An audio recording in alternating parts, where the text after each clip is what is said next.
Hey hey hey!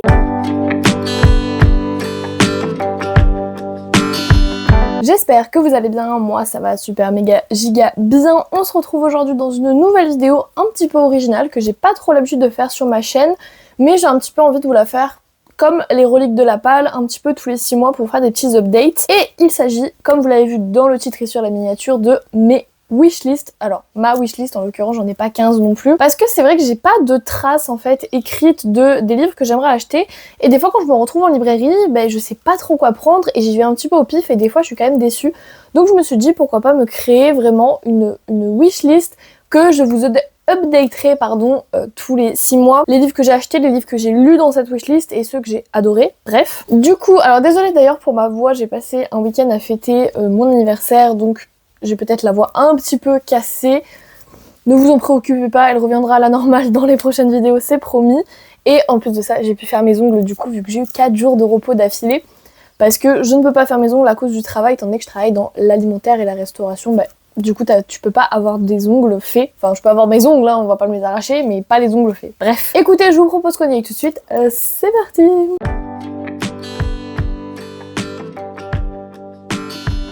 Alors, on va commencer avec une petite liste de livres qui font partie d'une wishlist que j'ai donnée pour un swap. Donc, vous n'allez pas voir ces livres jusqu'au mois d'août à peu près, parce que du coup, je n'ai pas envie de les acheter. C'est pas que j'ai pas envie, c'est que je ne vais pas les acheter pour la bonne et unique raison que si je les achète et qu'ils sont dans le swap, c'est très con. Du coup, voilà, on va commencer d'abord par ces livres-là. Et comme pour les sorties, je vous mets les couvertures juste ici pour que vous puissiez bien vous représenter. On commence avec le tome 2 de Witch and God de Livestone. Alors je ne sais plus le titre, je sais juste que ça va parler de Circé, donc la sœur de... comment elle s'appelle? Bon, je sais plus, bon. C'est la sœur de l'héroïne du tome 1, donc il y avait déjà un petit début dans le tome 1 de Circé et Hermès, et là c'est vraiment centré sur eux, en poche, parce que du coup moi je me fais la saga en poche. Du coup lui il est dans le swap, donc vous ne le verrez pas avant le swap, peut-être, si ma binôme a décidé de me prendre ça comme livre. En fait l'objectif était de donner genre 5-6 livres et un peu une direction pour prendre des livres, et notre binôme choisit, soit elle nous prend des livres en rapport, mais il faut toujours demander... demander si elle a le livre ou pas, en rapport avec des thèmes qu'on a donnés, genre des tropes et des genres, etc. Soit elle sélectionne dans notre liste de livres qu'on a fait. Du coup, le tome 2 de Witch and God, j'ai pas besoin d'épiloguer là-dessus, j'avais adoré, mais adoré le tome 1, c'était d'ailleurs une relecture parce que j'avais commencé la saga il y a très très longtemps, mais voilà, j'avais surkiffé le tome 1. Ensuite, toujours dans cette fameuse wishlist du swap, on va avoir le tome 1 de La guérisseuse de royaume de Ingrid Seymour. Alors, je vous en ai parlé plusieurs fois en sortie de cette saga. Et à chaque fois que j'allais en librairie, en fait, je ne l'achetais jamais parce que, en fait, le nom de la saga ne figure pas sur les couvertures de ces livres-là. Je vous mettrai la couverture ici. C'est en lisant le résumé vraiment par hasard du tome 1 que je me suis dit « Oh, trop bien, génial !» Je l'ai pas pris parce qu'à l'époque, il n'y avait pas de brochet. Il n'y avait pas de brochet ou de relié. Bon bref, il n'y avait pas l'édition paperback, il y avait que les grosses éditions. J'ai tendance à moins acheter ces éditions-là parce qu'elles coûtent beaucoup plus cher. Et que je trouve que les paperbacks sont aussi beaux souvent que les hardbacks, donc... c'est pas dérangeant, ce n'est pas dérangeant pour moi. Et je crois que dans ce tome-là, on va parler d'un prince qui a une malédiction et en gros il se transforme en bête la nuit, et c'est notre héroïne qui a un peu rien à voir avec cet univers-là qui va du coup l'aider. Moi c'est le genre de romantasy que j'aime beaucoup, en plus il y a le tome 3 qui sort au mois de juin, donc voilà, c'est vraiment ma cam, donc je l'ai mis dans le swap. Je verrai si je le reçois ou pas, sinon il sera acheté je pense très vite. Mais du coup voilà, je suis obligée d'attendre le mois d'août. Ensuite on a un livre d'une autrice que j'adore suivre sur les réseaux sociaux mais dont je n'ai jamais rien lu encore. La Tour des Immortels de Orlan Grey. Celui-là pareil, je vous en ai parlé début d'année je pense. Début d'année, genre janvier, février, quelque chose comme ça, parce qu'il est sorti très récemment. C'est un one shot, c'est de la romantasy aussi, même si apparemment la romance n'est pas l'élément central. Je crois qu'il y a une histoire où, alors là on inverse un peu la romantasy dans le sens où ce n'est pas un roi et une fille un peu lambda, c'est une reine et un gars un peu lambda. Du coup voilà, j'aime beaucoup ce concept là, j'aime beaucoup la personne d'Orlan Grey, vraiment ce qu'elle véhicule à travers ses réseaux sociaux, moi c'est vraiment ce que j'adore, avec un soupçon d'humour, un soupçon d'autodérision, c'est ce que j'aime trop. Donc voilà, je me dis que c'est très probable que j'adore son écriture, d'ailleurs j'ai Le Prince de l'autre monde d'elle, que j'aimerais bien lire d'ici le swap, pour voir si j'aime vraiment bien la plume de Orlan Grey.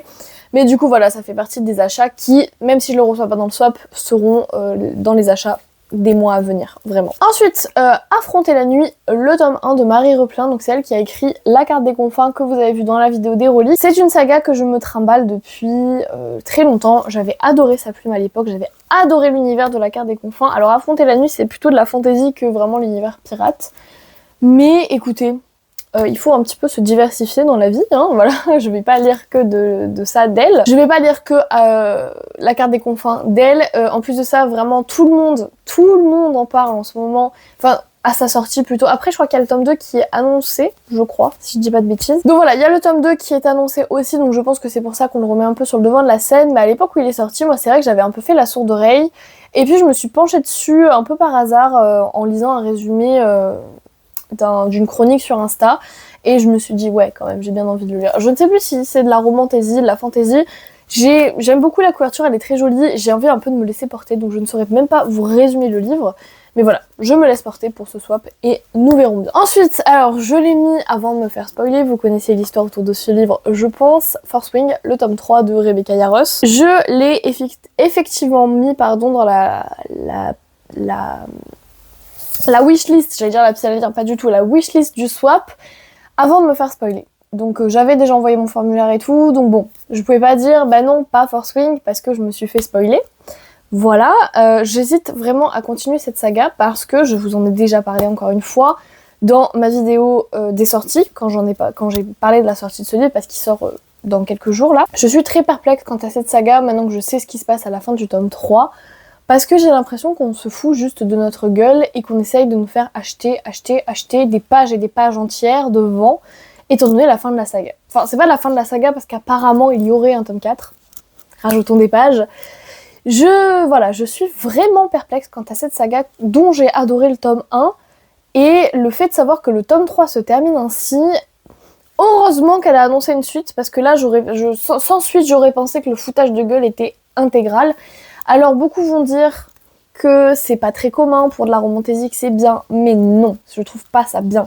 Parce que j'estime que le reste de la saga, du coup, c'est du vent complet en fait. C'est du vent, voilà. Bref, on s'en fout. Je l'ai mis dans la wishlist du swap. Sachez que si jamais je ne le reçois pas dans le swap, il est très fort probable que je ne l'achète jamais. Je tiens à vous le dire parce que vraiment, j'aurais cette impression royale qu'on se fout de ma gueule, clairement, et qu'on m'a fait lire 1500 pages pour me chier à la gueule à la fin et qu'on m'a fait payer des 20 balles par livre pour au final me dire « Ah bah non, eh ben non ». Voilà. Je ne peux pas vous en dire plus parce que je ne veux pas spoiler d'autres gens étant donné que moi je me suis fait spoiler par les américaines et les lectrices VO. Nous, il n'est pas encore sorti en France, donc j'attends qu'il sorte. Je vais pas spoiler les gens, on est bien d'accord, mais j'attends qu'il sorte pour voir les réactions françaises. Parce que moi, j'ai vraiment l'impression qu'on s'est foutu de moi depuis le début. Voilà, bref, parenthèse close. Ensuite, toujours dans cette fameuse wishlist du swap, La captive de la cité déchue, le tome 1 de Megan Van Dyke. Je ne me souviens plus de quoi ça parle, je me souviens juste que c'est une romantasy avec une captive. Moi, j'aime beaucoup ces tropes-là. Tout ce qui est la captivité dans les univers de fantasy. Je déteste dans les univers réels. Moi, il me faut un univers de fantasy, sinon je déteste ça et je ne peux pas. J'adore, mais quand il y a un côté pouvoir et royal, etc. et machin, j'avais adoré La captive de l'Impris, mais ne me faites jamais lire Captive, par exemple. Le livre Captive. Non, je ne pourrais pas et ça m'insupporterait au plus haut point. Parce qu'après, il faut dire aussi que la romantasy joue beaucoup moins avec les codes de la dark romance, enfin, pas toutes, il y en a beaucoup qui jouent avec, mais la romantasy, même quand il y a des histoires de captivité, il joue beaucoup moins sur les codes de la dark romance que la dark romance elle-même.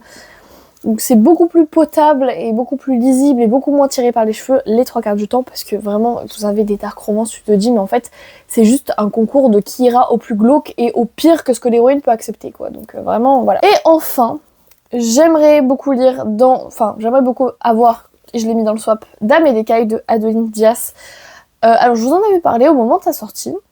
Et puis je m'étais pas plus penchée sur le sujet, j'avais vraiment laissé passer ça un peu à travers les mailles du filet. Et c'est pareil, en re-regardant une chronique sur Instagram où je me suis dit, en vrai ça me donne bien envie quand même. En plus l'autrice porte mon prénom, donc écoutez, c'est magnifique. C'est vrai que ça me donne vachement envie, c'est une histoire fantastique, enfin fantasy plutôt que fantastique. Dame et d'écailles, pour moi il y a des dragons. J'ai pas lu le résumé depuis des mois. Dans mes souvenirs, il y avait des dragons et il y avait des histoires de transformation. Donc moi, c'est tout ce qu'il me faut pour kiffer un livre. Donc voilà. En plus, je crois qu'il y a une petite notion de romantaisie. Pourquoi s'en priver finalement? Voilà. Ça reste très très flou pour les livres de la wishlist du swap, mais c'est possible que j'ai relu les résumés au moment de faire les formulaires du swap. C'était il y a quasiment un mois. J'ai pas tout en tête. Bref. Du coup, maintenant, on passe aux livres que je risque d'acquérir avant le swap, étant donné qu'ils ne sont pas dans la wishlist du swap. On commence avec Divine Darkness, le tome 2 de Anatrice. Vous l'avez vu en point lecture, vous l'avez vu dans la pile à lire du mois de juin, donc ce mois-ci.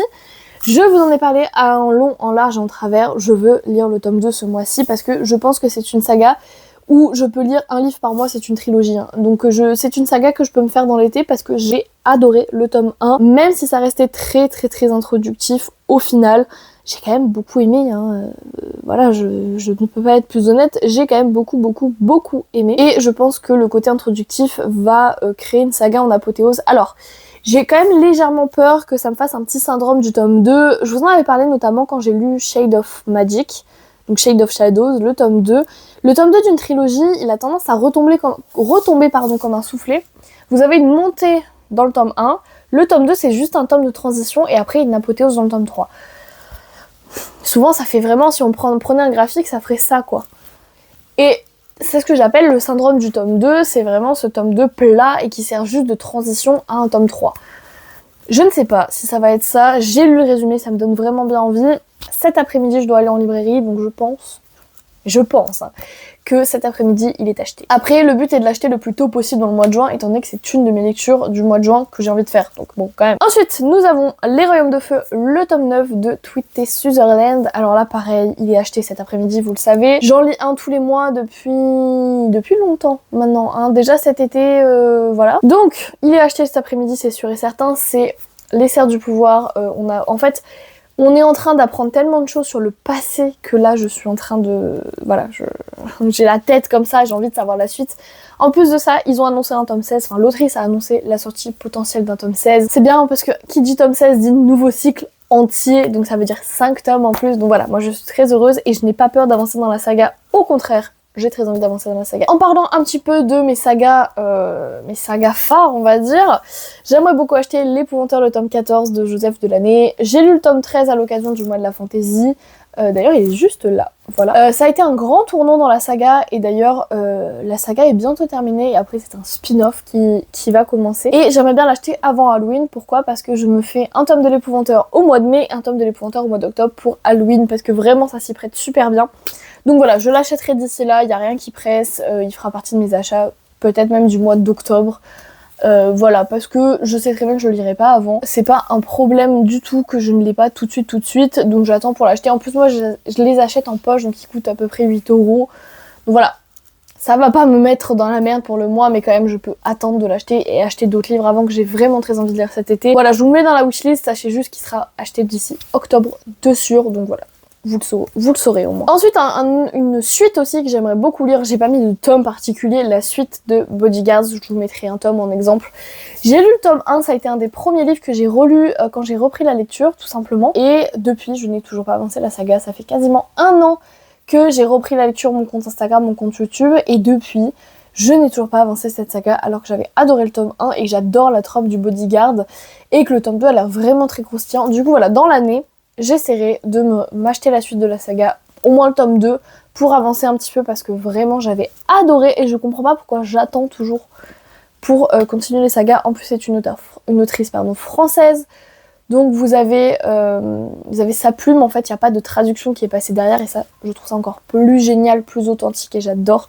Bref, je vais essayer vraiment de m'y tenir. Ensuite, alors, je ne sais plus le résumé mais c'est pas grave, le tome 1 de Blindly de Paulette, je sais pas dire son nom, je suis désolée, Paulette Gokai, je suis désolée, je ne sais pas dire son nom. Pour ceux qui ne le connaissent pas, moi je le connais de vue, enfin je sais qui c'est un célèbre booktuber, pour le coup, je sais pas si c'est vrai, spécifiquement Instagram ou Booktube, mais BookTok, pardon. Mais voilà, je le connais de nom, et en fait j'avais pas compris que c'était son livre au moment où c'était sorti. Je m'étais un petit peu penchée dessus parce que ça avait l'air intéressant, mais j'avais vraiment pas compris que c'était son livre. Et là pareil, une chronique Instagram, Bon après au bout d'un moment quand il montrait les séances de dédicace et tout, j'ai bien compris que c'était son livre. En scrollant sur Instagram, pareil, je suis tombée sur une chronique et je me suis penchée par curiosité et l'histoire avait l'air vraiment bien. Donc écoutez, je pense que ce sera un achat dans les prochains mois parce qu'il est partout en ce moment en plus, donc ça me donne envie de le lire à contrario d'habitude. Donc écoutez, je pense qu'il sera acheté d'ici le mois de septembre. Je pense que c'est très probable que je l'achète d'ici le mois de septembre. Et je vous en reparlerai bien sûr. Et cette fois, j'aurai vraiment le résumé. Voilà, parce que je suis un boulet. Une autrice d'une de mes sagas préférées. J'aimerais beaucoup m'acheter L'éveil de l'air de Elise Kova. Elise Kova, c'est celle qui écrit les Married to Magic. D'ailleurs, j'en ai un pour vous montrer. C'est celle qui écrit par exemple Un pacte avec le roi elfe, qu'il faudrait que je relise parce que ça fait des années que je l'ai lu et j'ai tellement aimé ce livre. Bref, faudrait que je me refasse la saga au complet en réalité, mais bon. Parce que j'attends le tome 4 en fait, je suis comme ça pour le tome 4. Donc je me suis dit, pourquoi pas lire une autre romantaisie de l'autrice, parce que j'aime tellement ces romantaisies que voilà. Et L'éveil de l'air, je sais plus s'il est sorti avant Married to Magic ou après, ou entre, enfin au milieu de la saga quoi, ça n'a aucun rapport avec la saga, mais bon voilà. Et je me suis dit, peut-être que ça me ferait patienter. Donc j'ai grand espoir dans ce livre, parce que ça fait longtemps. Ça fait vraiment longtemps que je patiente pour le tome 4, ça doit faire plus d'un an maintenant. Même si j'ai lu le tome 3 qu'au mois d'octobre, ça doit faire bien... Depuis que j'ai repris la lecture en fait et que j'ai acheté le tome 2, ça fait plus d'un an que j'attends vraiment le tome 4 en me disant c'est chiant, je voulais pas lire le tome 3 tant qu'il n'y avait pas le tome 4, au final je l'ai lu quand même. Le tome 4 est en anglais, donc c'est même pas que je m'imagine qu'il y a un tome 4 qui va sortir, le tome 4 est déjà sorti dans toutes les langues, sauf en français. Et ça m'énerve parce qu'il est sorti, je l'ai vu en italien, en espagnol, en allemand, en anglais bien évidemment. Et la France, je sais pas ce qu'on fait, on traduit pas ce tome 4. J'ai très envie de le lire, on va être dans le monde des sirènes en plus de ça. J'ai trop envie de le lire et personne ne le traduit, ça me frustre. Bref. Ensuite on va sortir un petit peu de la romantaisie, hein, on a été beaucoup dans la fantaisie, avec de la romance historique. Alors j'ai pas de titre précis en tête, je voulais juste vous parler d'une collection dans sa globalité. C'est la collection des romances historiques de chez J'ai lu. Alors, dans laquelle sont édités, vous les voyez juste ici, les Bridgerton, par exemple. Les Hathaway, dont je vous ai parlé en pile à lire. C'est une collection chez J'ai lu qui comporte 2 tomes dans un seul et même livre. Je vous mettrai plein d'exemples autour de moi. Pas que les Bridgerton, bien évidemment, parce que les Bridgerton, j'ai la saga au complet. Mais c'est des romances historiques qui sont un peu dans la même vibe que Bridgerton et qui sont édités de la même manière, avec le château, et une couleur très vive en fait qui pète. Vous avez d'autres livres de Julia Keane, vous avez d'autres auteurs aussi, notamment Lisa Keplas qui a écrit les Hathaway. Et voilà, vous en avez plein en fait. Vous avez plein d'auteurs et de livres différents où on mériterait de se pencher, enfin qui mériteraient qu'on se penche dessus, je vais arriver à parler. Et en fait on cite juste à chaque fois les Bridgerton, et moi ça m'énerve parce que tous ces livres-là méritent vraiment une attention très particulière. Du coup voilà, j'aimerais bien en acquérir beaucoup plus parce que c'est vraiment ma came de romance historique et j'aime trop. Ensuite, de la romance contemporaine cette fois-ci, je vous en ai parlé très récemment dans les sorties. Il s'agit de Emberfall de Alicia Garnier. Tout simplement parce que c'est une petite cozy town romance et que j'adore ça et que j'en lis pas assez. Je lis beaucoup trop de trucs à New York, à Londres, dans des grandes villes, et non, moi je veux ma petite ville de campagne où tout le monde se connaît. Du coup voilà, dès qu'il sort, parce qu'il n'est pas encore sorti, il sort je vais vous dire ça tout de suite. Il est déjà sorti, il sortait le 4 juin, nous sommes actuellement le 10, donc il est déjà sorti. Mais voilà, c'est vraiment le genre de romance que moi j'aime trop, c'est les small town, c'est pas cozy town, c'est small town. J'en lis pas assez du tout, et donc je pense qu'il va être une des acquisitions de cet été, voire même une des lectures de cet été, parce que j'adore ce genre de romance. Et on revient pour le dernier sur de la romantaisie, il s'agit de Assistant to the Villain de Anna Nicole Maerer,